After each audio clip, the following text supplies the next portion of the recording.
wetu Raila mtetezi, makofi mtetezi.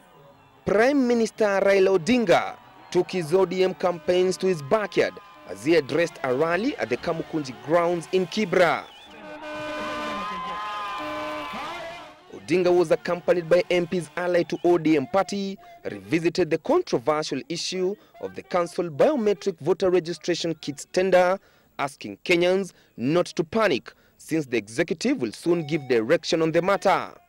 With the IEBC commissioners expected to meet the two principals Monday morning, Odinga said that going by the mood of the public, it was clear that Kenyans want to be registered electronically to avoid cases of rigging in the coming polls. Tulisema tunataka ile register ambaye imekuwa electronic, sio? Sivyo? Kumekuwa na utata katika Electoral Commission.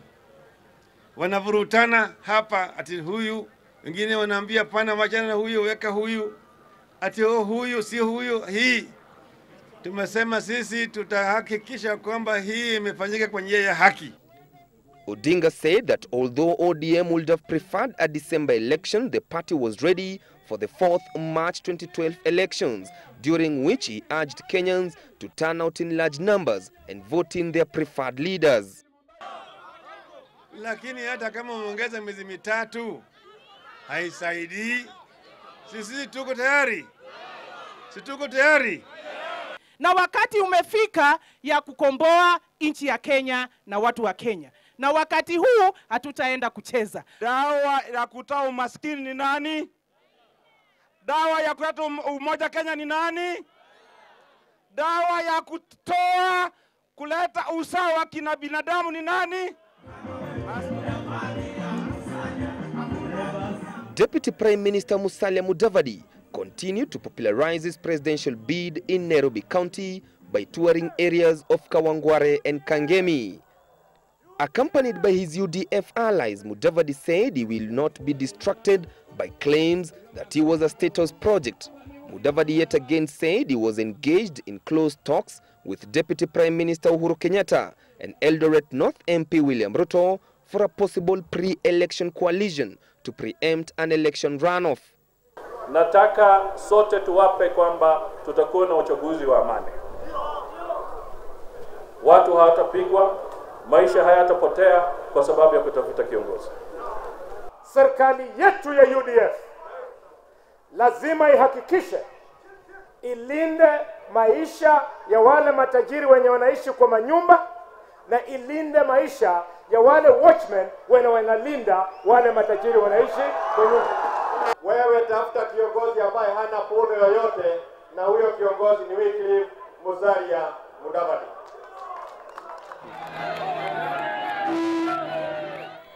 Meanwhile, presidential aspirant on a United Republican Party ticket, William Ruto, concluded his 4-day campaign tour of the larger eastern region, which saw him traverse 3 counties, Embu, Meru and Tharaka Nithi, by addressing rallies in Maua and Chuka. Ruto, accompanied by MPs allied to URP, said that if elected president, his government will ensure that the country is transformed into a 24-hour working economy by first improving the country's security. Ruto said that he was ready to empower the youth and women who for a long time have been overlooked when key decisions are being made. Kwa sababu hakuna vile tutabadilisha Kenya hii tuondoe umaskini kama mchango wa vijana na kina mama mashinani haujashughulikiwa.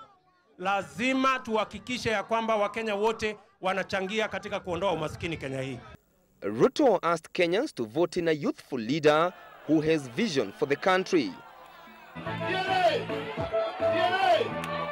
Meanwhile, Deputy Prime Minister Uhuru Kenyatta took his TNA campaigns to Masailand, where he addressed rallies in Kajiado North. With the by-election set to be conducted in the constituency next month, Kenyatta also took the opportunity to popularize the National Alliance Party. And it is here that Kenyatta revealed that his team and that of Justice Minister Eugene Wamalwa, who is also eyeing the presidency on a new Ford Kenya party, were looking on a possible pre-election coalition agreement. with reports being rife that Wamalwa had ditched the G7 alliance and that he was warming up for a coalition agreement with Prime Minister Raila Odinga. Both Kenyatta and Wamalwa said they were ready for a joint nomination exercise. Wamalwa said the government was determined to ensure that IEBC registers voters electronically. Vita ya kura, vita ya visu, vita ya mikuki, vita ya mishale, hiyo hatutaki. Vita ambaye tutapigana ni vita ya kura ambaye itabadilisha maisha ya mwananchi wa kawaida wa jamhuri yetu. Tunaelewana wenzetu? Kwa hivyo nataka niwahakikishie ya kwamba sisi tumejipanga. Mkituona hapa, mimi na ndugu yangu Mheshimiwa Uhuru Kenyatta tumejipanga na tunaamini. Unajua, sasa hivi vijana hatuna kazi, tunakufa na umaskini, lakini pesa yetu ya vijana ililiwa. Ford Kenya presidential aspirant Moses Wetangula was in Mombasa County, where he joined worshippers at the Kisauni Catholic Church. Wetangula, who is also the Minister for Trade, said that the Independent Electoral and Boundaries Commission had no choice but to register voters electronically so that Kenyans can uphold the trust and confidence they have in the Commission's ability to deliver a free and fair election. We have brought devolution to take resources to the countryside, to counties, not to break the country, but to create a country that is developing at more or less the same breadth, but united in every respect, at peace with itself, at peace with its neighbors. Another presidential aspirant on a poor party ticket, Raphael Tuju, attended a church service at the House of Grace Church in Langata. Tuju, who has been enjoying the support of some of the smaller parties, cautioned Kenyans against voting in a tribal manner. My appeal to Kenyans is that we must ensure that we don't allow mobilization based on tribe, because what's going to happen is that it will be a mobilization again on hate. Meanwhile, Gatanga MP Peter Kenneth's presidential campaign entered the second day in Masailand, where he attended a church service at the KAG Church in Narok before heading to Ongatarongai in Kajiado County for another church service. While asking the electorate to vote wisely in the much-awaited polls, Kenneth said that this election will pit performers against non-performers, adding that the person who will be elected will have an uphill task of uniting Kenyans and bringing the change that Kenyans yearn for. And the choice is very simple. There are those who say there are two horses. I think there are two horses, but it will be about the performing horse and the non-performing horses. Meanwhile, presidential aspirant on a DP party ticket, Lashoka MP Mutava Musimi, joined other worshippers at the ACK Church in Magadi Town, Kajiado County.